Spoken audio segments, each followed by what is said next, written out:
That's it. Good morning. My name is Jessica Gandara, and you know me from my Women Unscripted interviews that I've been doing.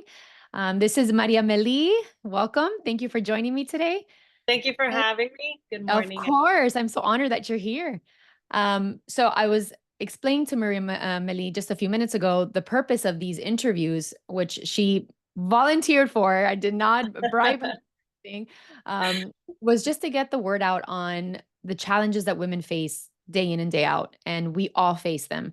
Last night, I was just saying that last night in my women's group that I run, we had one lady who is really overwhelmed, going through a lot of different things that are just bombarding her. And she had thought like this was going to be too much. The challenge was going to be too much for her to come on our Zoom last night. And after some encouragement, she went on, spilled her heart out, and was very vulnerable.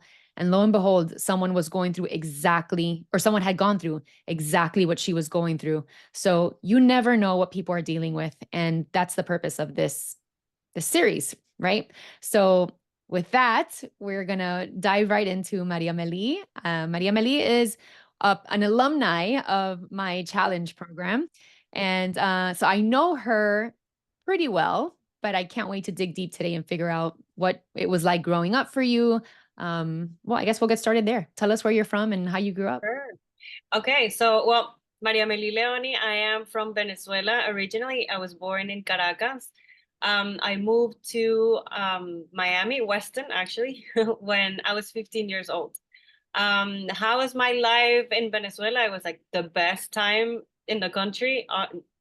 Like seriously, it was amazing. I mean, did I go through stuff? I guess I did. You know, you're growing up, you're getting used to all this family dynamics and like how traditional parenting is. So there's a lot of trauma, like there that today I can actually see that it was traumatic, but it's not like I had a sad childhood or anything.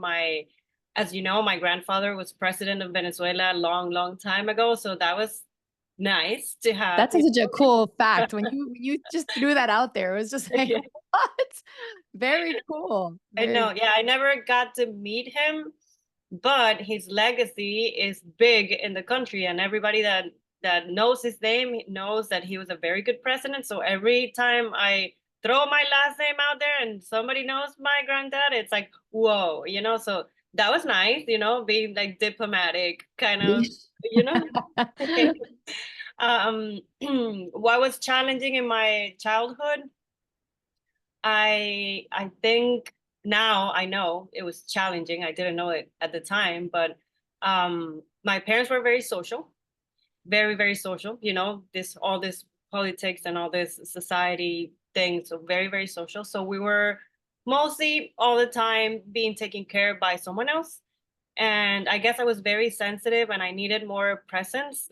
Not me, I guess children in general need more presence. And I didn't know at that time that it was so important to me. I figured, I had a nanny, so I her presence was enough for me at the moment. But then right. she left, so there's some abandonment issues in there. With Uh, both your mom and your dad?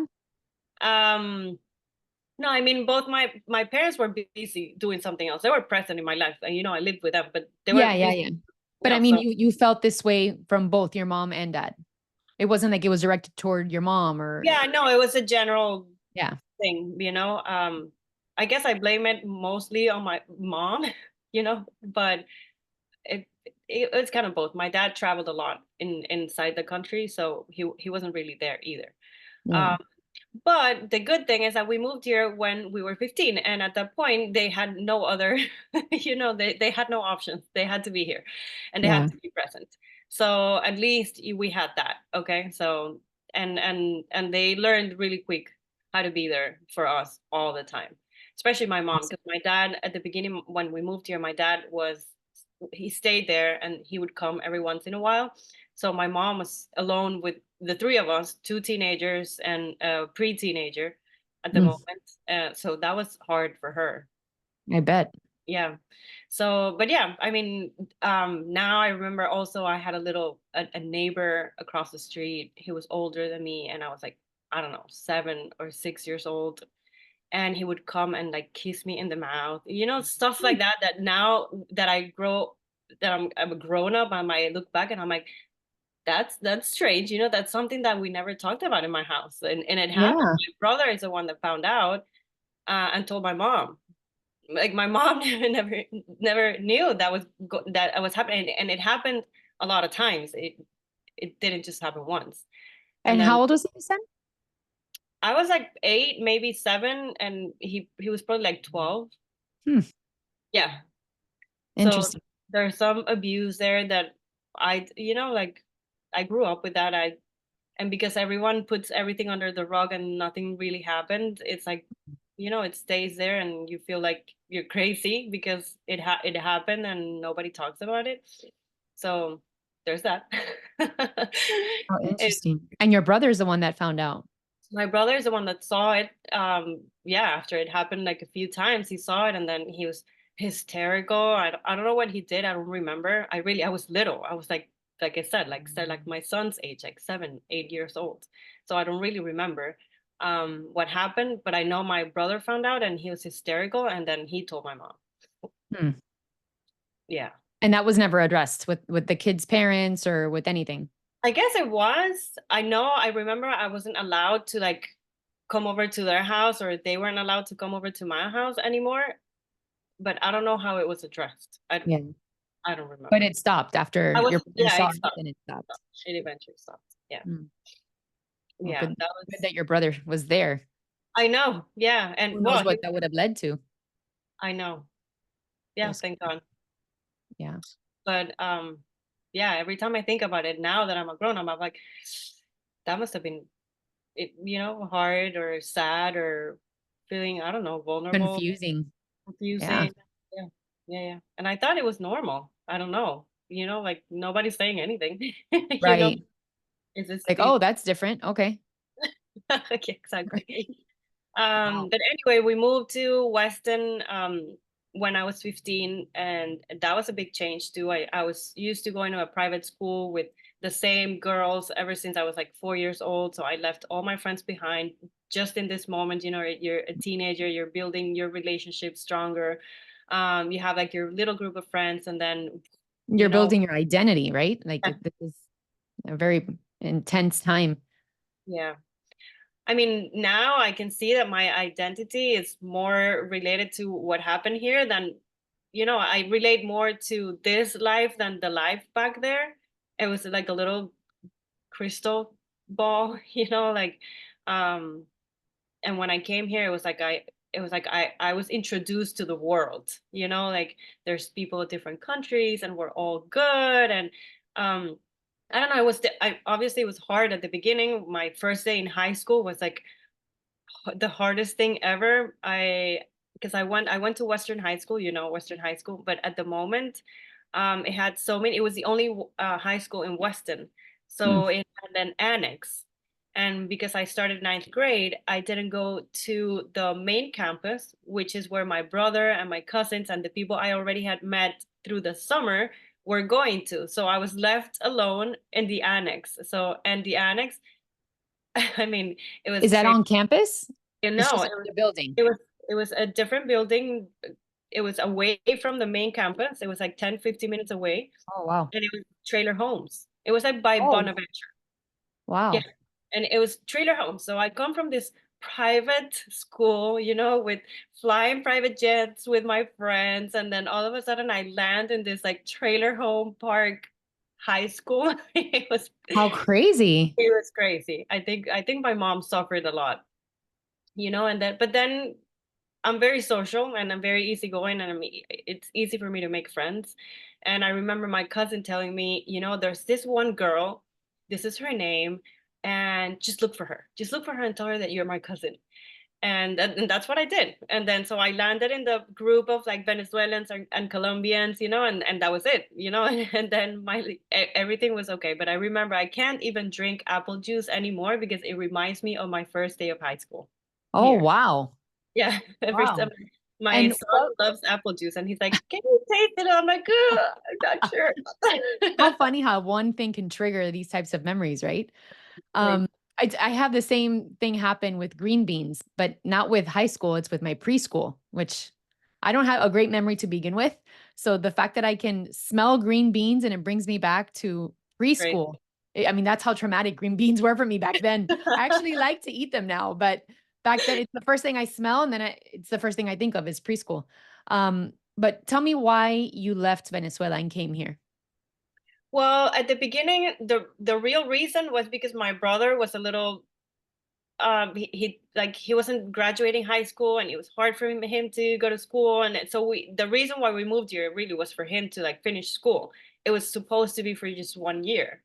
Hmm. And then Chavez won the elections in Venezuela, and then we just kind of had to stay Yeah. because it And for was a those who don't know Chavez, he's a dictator who's destroyed the country, unfortunately, and was like a cancer to that amazing country. It was very, I mean, Venezuela was a very rich country. it still is. I mean, it's just Yeah. badly managed. Still 25 years later, we're going through like the hopefully which would be the last you know part of this situation, but it's been horrible 25 years. Yep. Well, And as a Cuban, I can relate 100%. It's been over 60 for I us. know.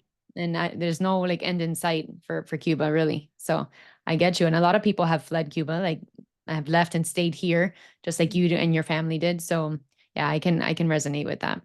My family Yeah. being part of it. So So then my dad, like I said at the beginning, my dad was stay there, and then he was coming here, but then the whole political situation, he had to move here, and that's it, and we stayed here.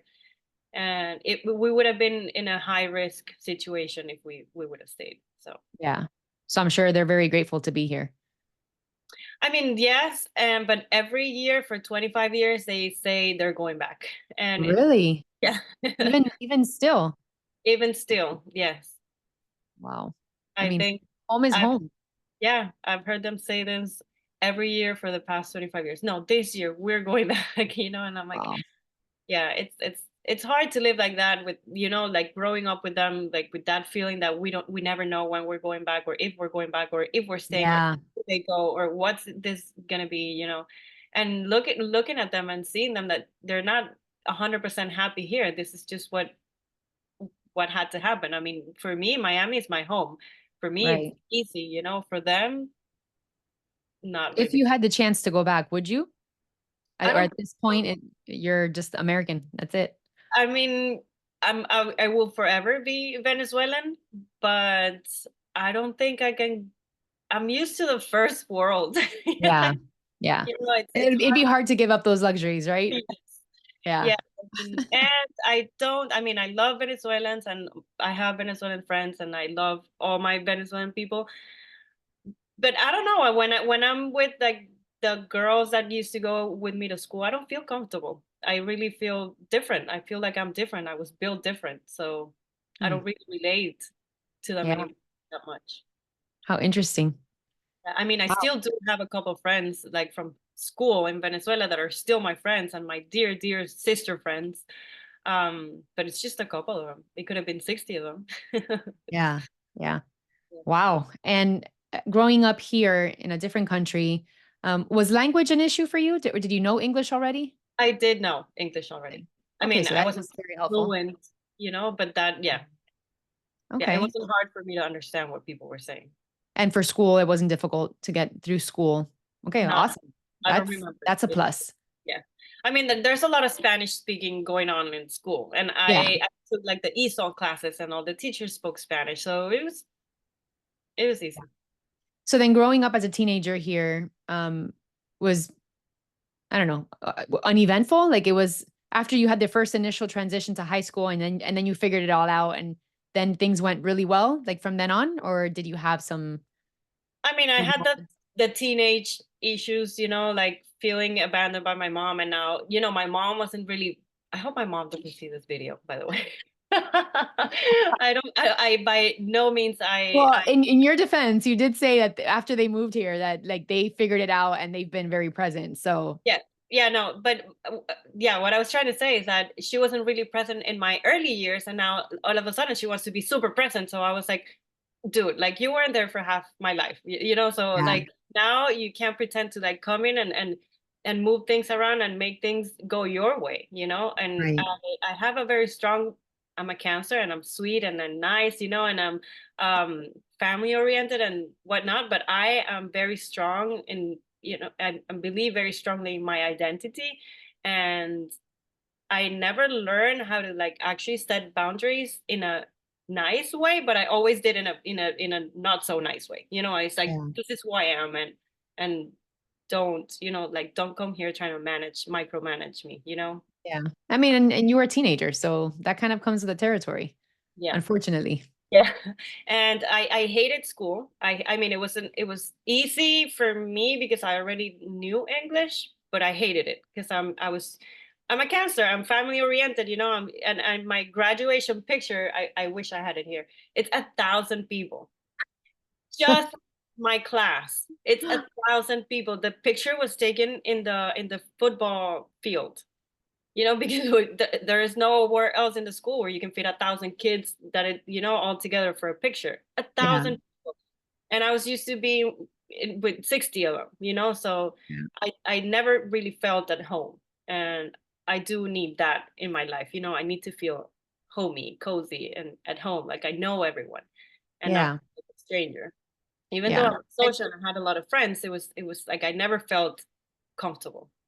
And then also having it over your head where your parents are always saying, we're leaving, we're leaving. So like, do you grow roots or don't you? Right. It's like that Right. whole, yeah. So I can imagine having that kind of breathing down your neck every year. Like, we're going to leave. This is not permanent. We're going to leave. Like, how do you make good, deep connections if you're always scared that you're going to have to pick up and go? So that's Right. tricky. Yeah. And it was also shocking when I did started going to the main campus of the school. It was shocking to me to see that school was exactly like the movies. Like you had the cheerleaders and the football players and the lockers and it was like, oh my God, like this is real. And the ones that dressed in black and the Latin group and the black group and the this group. And it's like, oh my God, it was like a whole new world. That's Um, so funny. it In is. Venezuela, it's not like that. No, no, not at all. I mean, at least not the private school I went to. It Yeah. was no. To start with, we were all wearing uniforms. And it was Yeah. a Catholic school too, so it's very strict. Everyone wearing the same. Your hair tied up all the time. No nail polish. Like you have to be immaculate and perfectly dressed. Um, no lockers. No, no. That's the Hmm. no. No, Interesting. no footballs. Well, I did do some cheerleading before we moved here. My last year I was there, we did cheerleading competitions, but it was an all girls school. We didn't have football or anything like that. Yeah. Yeah. So yeah. So cute. I can totally see you as a cheerleader. So okay, so then you finished high school and then what was next? So yeah, well, I hated high school, so I did everything in my power to not go to school. I mean, to finish and graduate, but not actually be in school. So I took a lot of OJT classes, and because I had What's OJT, OJT? it's on the job training.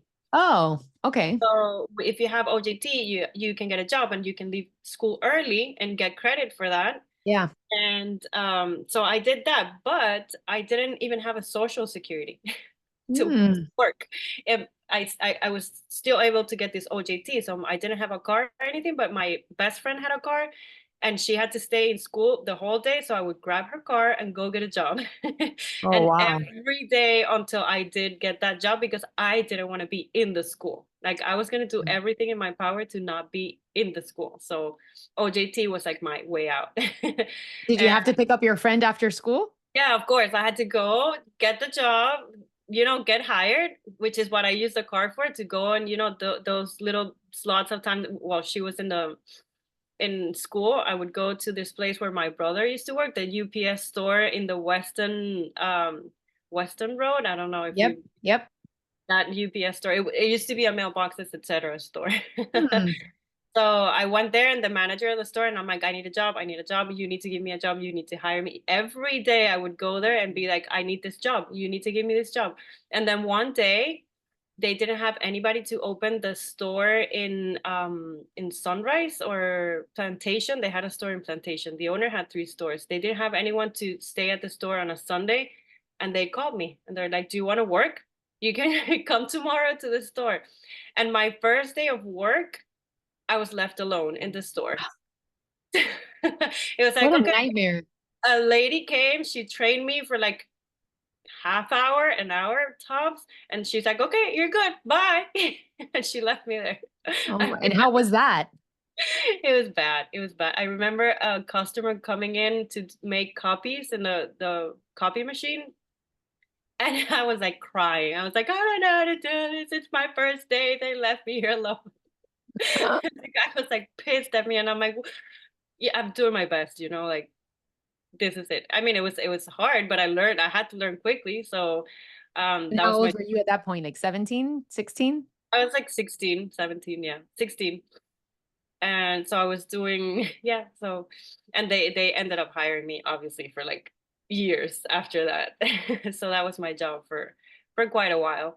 And then I also did like summer school, everything I did in order to finish school early. I mean, so I graduated early in high school. I graduated in January, and then I had this free time to like work full time. And then I went to BCC for a couple years. And then after that, I turned 18, and That's a community college, by the way. yeah, the Broward, sorry, Just the in case. Broward Community College. And then I turned 18, and then my visa was attached to my mom's and my dad's work visa. And when you are attached to that visa up until you turn 18. So after I turned 18, I had to go get an international student visa. So that's when I switched to Nova Southeastern University. And then I went to Venezuela to get my student visa, and I had to stay there for like a month, almost 2 months. That was hard. By Uh, yourself?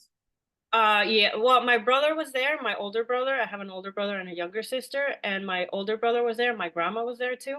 So, I mean, by myself without my parents, Right, right. I have adults, and, over there. But it's like, I, that's the longest I've ever been there ever since I had moved here. So it was different, like it was just a hard couple of months. And then I ended up, and I didn't know if I was going to get my visa either. There was a big possibility or that I would just have to stay It there. would be rejected. Yeah. Yeah. Well, but I got it. I got it. So I did my Nova Southeastern University. I was working full time at that. I had changed jobs, and I was working full time, going to school full time, partying full time. I was doing everything full time. But I did. You do nothing part-time. It's either all or nothing. Yeah, it's like as I was going to Nova, I did like but they had like this fast program in which you do the classes instead of being 16 weeks long, they're eight weeks long, Mm. and it's like 4-hour classes at night. So it was like from 6 to, so I used to work from like 8 or 9 in the morning and until like 4:30, and then go to school from 6 to 10, and then the weekends, a full-time weekend party. Wow. And what was your rush? So we know school, you wanted to get out. You didn't like school, which is why you rushed through it. So now why university? Was it the same thing? You just didn't like school and you wanted to finish it sooner? Or like what was the plan? I don't know. I guess I had this friend that she did the same program, and I guess I was just following her steps. I Hmm. really didn't know what I was doing. And I'm like, what was your major? And she's like, business. I'm like, that, I'm doing that. Was it easy? Yes. Okay. So I'm doing business because I didn't know at that time, you don't know at 18, what do you want to do for a living? There's people who are adults who don't know what they want to do. So Exactly. I changed careers at 40. So hello. yeah. Yeah. Yeah.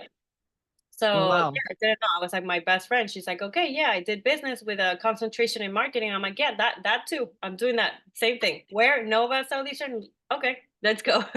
so so I did. That's what I mean. There's no exact reason that I remember why I was doing it. I know she did it, and it was fast. It was easy. So I did the same thing. So you graduated with a business A major big with business marketing major. minor? Yeah. Interesting. Interesting. And have you put that to use? I mean, yeah, yes. At that moment when I graduated, I was working for a corporation. It was called Batanga. It was like an online radio station. Mm. And after I graduated, that's a whole nother story. When I graduated, I had an OPT, which is like a 1 year work permit. So I used that to work at the corporation I was working. And in the meantime, they were getting my work visa. So I processed a work visa through them, but this was 2007. 2008 hits, and I get my work visa, and a month after, it was October, I remember, and by Halloween, I was laid off. So I no longer had a work visa. Oh no.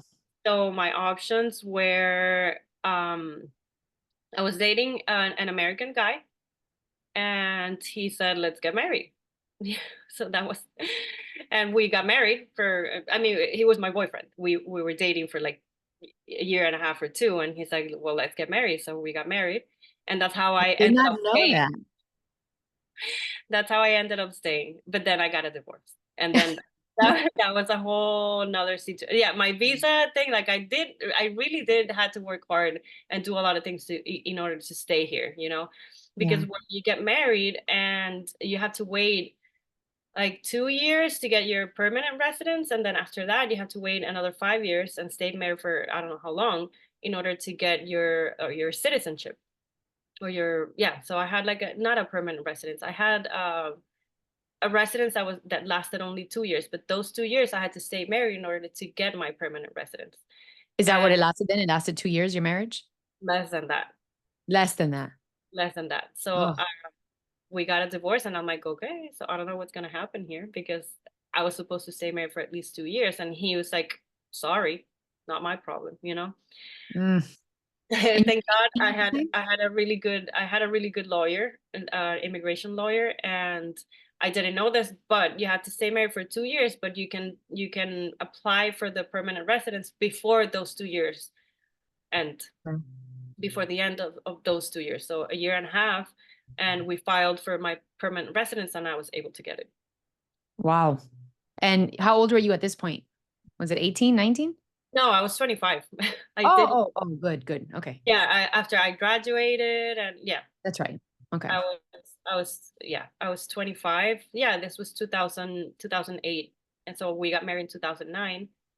And so yeah, and then I was already like 26 or 27 when we got divorced. And then so yeah, that was And now you're married. You have a and now son. yes, so after I got a divorce, like a year after that, I met my husband through work. I was working for a digital marketing agency, which there's another challenging story there if you want to dive Yeah. into. Yeah. Go ahead.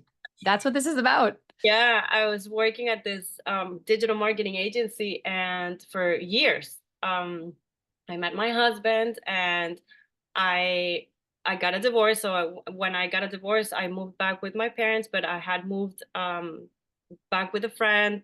That was a whole situation. I had to move back again with my parents, and I met my husband. And then when I met him, I I was already working at this agency, and I wasn't paying rent or anything, so I decided to move by myself back to Brickell, from Weston. I was working in Blue Lagoon, so the driving was nuts.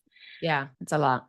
So I moved by myself to an amazing apartment in Brickell. It was like, the life of my dreams, living on Of my own. course.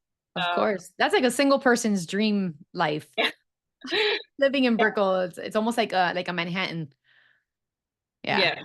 So that was nice. And then just as I moved into my apartment, this my boss at the moment at the agency, I discovered that he would get inside the ladies' room and peeked into through the bathroom, and he started to like kind of stalking me a little bit, like texting me like, so when are you coming, are you on your way to work, or like he would text me like when I was getting there so that he could sneak in, like when do women go to the bathroom? Maybe when they get to the office, after lunch, and before they leave, to the house. So those moments he would like, I realized he was standing up from his desk really quick to get in the bathroom before I did. And I tested him once, and I told a friend of mine at work, I'm like, look at this. I'm gonna say I'm going to the bathroom. And as soon as I said that, he stood up, he quickly went to the bathroom. And then I walked in the bathroom But he would for, walk into the women's bathroom? yeah, he would like walk. And then I started washing my hands in the, because you walk in and there were like it was like before you walked into the stalls, Yeah. there was the washing, what do you call Yeah. that? The sinks. Oh, yeah. I forgot the word. So I was washing my hands and he walked into them and he's like, oh, sorry. My mistake. And so it lasted for a while because I was super insecure back then, and I didn't know how to deal with this conflict and this situation. I guess it kind of threw me back to my early years, when I was being kissed by this older child. Um, and I stayed at that job because I had just moved to an apartment. I had to pay rent, and I wasn't so secure, and I didn't feel very secure myself. So I couldn't just quit and say, I'll find another job. I didn't Right. feel like I could get any other job at the moment. So I stayed for a while until my rent was due, and then after that, I quit. And no one turned him in? No one Well, if before I left, I did, like it wasn't that reported? easy. I didn't report him. We came to an agreement because I realized that he was still doing that, not to me, but he was still doing the same thing. And I told him, I don't want to quit. I love my job because I was working I was an account executive, and my account was my then boyfriend, where he used to work, the Palace Resorts chain. So I used to, that was my account. That was the account I was handling. I was traveling to Cancun to go into like luxury five diamond resorts, and it was like I was having the time of my life. I was really good at it too. And I hated that I had to quit my job because of that. And I told him it's not fair that I had to quit my job because of you. Yeah. And so after that, I told him, you either pay me for this or something else gonna happen. So we did a legal arrangement. I don't think Huh. I don't know if I'm even supposed to talk about this, but I haven't said any names or, No. so um we did an arrangement. And I left and I started my entrepreneurial life. Wow. Wow, how interesting. And it just he would sit behind the stalls, like the stall doors or something, and just watch? Yeah, well, the first time I realized he was there, and I was like, no, he probably like is confused and he's ashamed of walking out of the bathroom, like Yeah. I walked in, I'm very sensitive to sounds and like I don't know, like I'm very good at knowing in places, knowing what's going on, even if Like you're you can sense the energy. yeah. So I walked in the bathroom the first time I realized he was in there. I walked in the bathroom and I heard a noise. But then after I walked in and I was like peeing in my stall, I'm like, this is weird. Like I could have swore I heard like someone was here. So I looked, like I picked Yeah. out to see if I saw like any shoes or anyone in there, and I didn't see anyone. And I was like, okay, this is strange. And then it was the handicap stall, the big one that has like the mirror and the sink and everything. And I was looking at the mirror, and then there's like this little, like Yeah, opening there's an between the opening. Mhm. nightstand and the nightstand, and then I see like his eyes, like, and then I He was was like, looking inside the stall. yeah, Oh my gosh, that's so ballsy. yeah. What did he think? Like, I would love to have been in his head just to get a glimpse of what the heck he was thinking. I Just have no idea. I mean, I did after a few months, I did talk to him eventually, and I told him like, and he was like obviously like super ashamed, and he said sorry and this, and I'm like, yeah, I mean sorry, but you can't take that back. You already yeah, did it, yeah. and you've been stalking me, asking me where I'm getting to the office, and so Wow. I decided to, at when I spoke to him, I said, you know what, I can give this a try, but don't expect much from me, like, Yeah. because I lost all respect for you, and I don't know if I can work for somebody that I don't respect. Yeah. But I do have a rent to pay, so we'll figure this Yeah. out. Yeah. Well, good for you for like going, putting like an ultimatum, like, hey, if this doesn't stop, this is going to happen, or I want this because of what you did. Like, good for you for finally standing up for yourself. I know it was this we did with my husband. We were dating and we went to Peru to the Machu Picchu, and I Mhm. told him, like the mountains are like talking to me. I don't know what's going on, and there's like this phenomenon that actually happens when you're there. And a friend of mine sent me the information when I told him this, and he's like, it happens. Like the mountains do, there's so much energy in there that you really do feel. And when we got back from that trip, I quit. I didn't even tell my husband I was quitting or anything. I'm like, I just got there and I'm like, I'm done. This is it. Yeah. Not for me. I can't stay here. Wow. So Wow. I quit. Yeah. And I moved back to my parents again. That's our safety net, right? Yeah. Thankfully, my parents had moved from Weston to Brickell. So they were kind of like my Oh, neighbors. So good, I was able to move in with them there. good, good. And you said you started your entrepreneurial journey. Did that happen after you quit this job?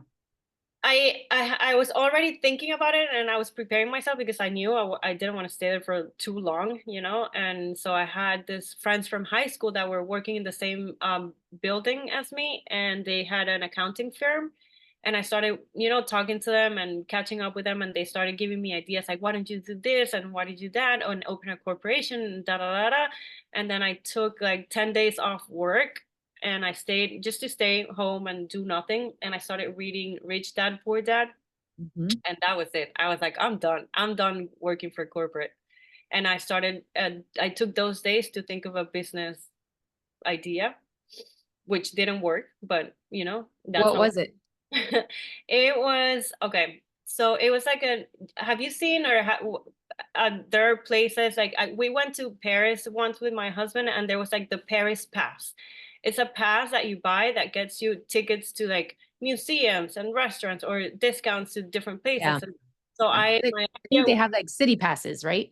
right? They have like different. So, but that's where it came from, like the Paris Pass. I remember.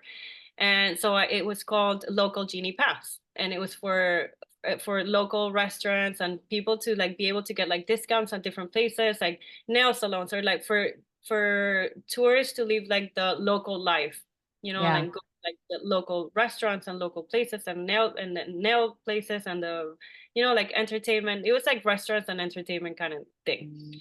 And I did get some people to sign up to it, and like restaurants and stuff there. And I had like 15 like places sign up to it, but I needed a team. I needed a whole team to like make this work, and it was just me as Yeah. usual. you know.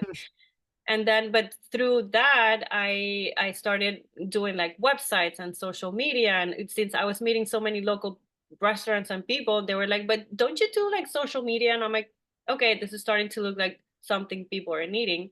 So they started asking me to like manage their social media and do their websites and stuff like that. So the minute I was about to run out of money, that's when this whole digital marketing little agency that I built started to take. Yeah, out of necessity, things start happening, right? Like magic starts happening Yeah. when you need for them to work, things work. Yeah. Um, but so you have this marketing. Do you still have this marketing agency? No, No. no, Okay. not anymore. What do you do right now? I am a parenting coach. I was a conscious parenting coach. I was certified with my guru, Dr. Shafali. And during my studies, when I was getting certified, I had this transformation myself of um, going from like being a victim of motherhood and um, not not knowing how to set boundaries, and like being absolutely disconnected from me and my life and my needs as a woman, to the complete opposite. So what I did is I decided to make this transformation that I lived into a method that other mothers can do and get the same transformation out of it. It's called Más que Mamá. In English, it's more than mom. And because when we become moms, we forget we're everything else too. Yeah. Yeah. Yeah. Because that So becomes our new identity, right? And we lose the identity that we had before. fine. So we So what is it? It's like is it 8 or 12 week long program? it's a 12-week program. It's a 12-week program, and we have a community. I just launched a book club, and I remember, you came into my mind with book club. So that I can still build, more community for not only for the girls that are in the program, they want to still stay connected with me, but everyone is invited to come into the book club. And is Uh, it in Spanish or in English?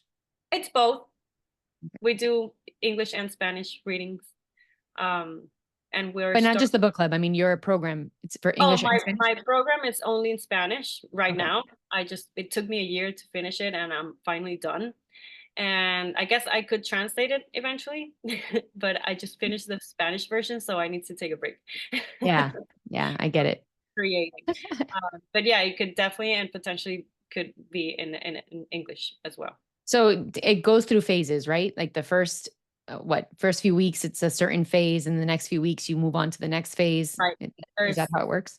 There's 5 parts of the program. In the first part, we do a lot of self-knowledge, and reconnecting with your identity. I also use astrology because I am certified in natal chart readings.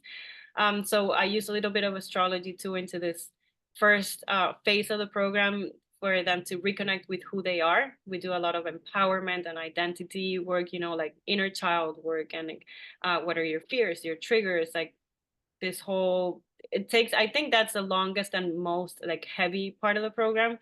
But it's like the base of it. If you don't know who you are, you can't set boundaries, you can't, all the other tools are not going to work. Yeah. And the second part of the program, it's just tools for parenting tools, um to know how to deal with like meltdowns, and how to like regulate yourself. And there's like a million tools in there, not for you to use them all, but for you to pick and choose what works for you. And I've studied child psychology, and I've done plenty of certifications to, get all these tools, and that are already proved to work. In the third part of the program, we work in protecting your home. So that's boundary setting, self-care, assertive communication. So we do, yeah. So how to protect your home based on those tools. And Then we what would you say is like a challenge that your girls are going through that are signing up for your program? Like what's like an overall theme that you see happening? that they don't even know who they are. That's like the biggest pain that I see in them. It's like, I don't even know who I am. I don't know what I'm doing. Yeah. And they feel very alone in this too. Like we were talking at the beginning, it's like there's 500,000 mothers just in your circle, and they all feel alone, and they're in the same boat, and they don't even know it. So that's one of the things. Another one is the boundary setting. It's like I guess when we have like this soft personalities, we're caring, and we forget that caring about you, it's also part of the whole equation. Yeah. Yeah. So yeah, and then we go through another phase, the fourth phase of the program, in which we work in self acknowledging, self respect, like for you to like know that you don't need anything on the outside or recognition on the outside, that everything comes from the inside. So we work on that empowerment coming from inside, and not expecting for anyone else to recognize you but yourself. That's a beautiful thing. Yeah, and finally we work on your life purpose, to find a purpose other than motherhood to keep you going every day. Well, I'm part of a women's forum that I meet with once a month. And I remember I struggled with that years ago. I remember I had that kind of like an identity crisis where I'm like, I'm a mom of four. So for me, that's who I was. I was a mom of four and a wife to my husband. But that's it. Like my fear was once the kids left and, what is left of me? Like, who am I? And I would, in these meetings, I remember a couple times I would say, but I'm just a mom. And they would go nuts. Like, that's not who you are. Like, that's what you're doing. That's how, you're bringing value to your family, but that's not who you are. You are Jessica. You are a nurse. You are and it takes a little bit because it really does play with your head when you're Yeah. going through motherhood. You really do forget because you just pour in to your family, to your kids, to the house, to everything else except yourself. So then you get lost in the process. And I know that my husband really brought it to light when he went to and I wrote about this in my book. He went to an event where there was a guy talking on stage, very successful guy. And he said that he loved his wife. They had an amazing marriage. And then they were growing the business together. And then he started learning and growing and connecting and networking and doing all these things while she stayed home with the kids. And he just took off. Like, he was going to all these big events and meeting people and connecting with big people and just learning all these things. And then he would come home and talk to her. And it was just like, oh, do you know, like, Billy went to the park today? Like, those were the conversations. And it was just like, he goes, as much as he loved her, they grew apart because he just grew, and she just stayed stagnant. And she was just mom. And he said that on stage, the guy was in tears. And he's like, she was the love of my life. We lost each other and I never brought her up with me. I should have taken her with me to these events, to these learning things to help her because she was stuck in this like PTA, like Yeah. world, World. which is what was happening to me. And that's what I felt. And when he came home and said that, I was like, oh no, something has to change. I got to find out who I am, why I'm here beyond being a mom.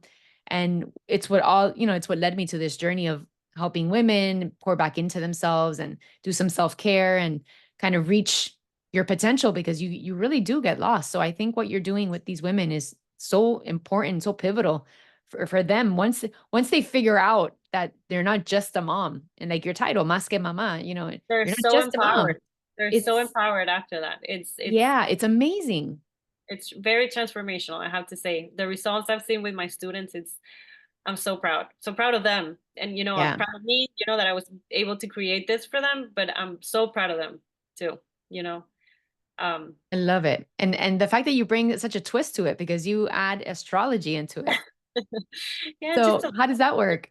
I I I had to make it different somehow. Yeah. Well, I studied astrology, and when I became a mom, my agency, I was like, it wasn't giving me any purpose anymore. My little boutique agency I had, it wasn't giving me any purpose. And I was like, okay, I need to do something related to kids or psychology or something. And then I had an appointment with my astrologer, which is obviously my teacher now.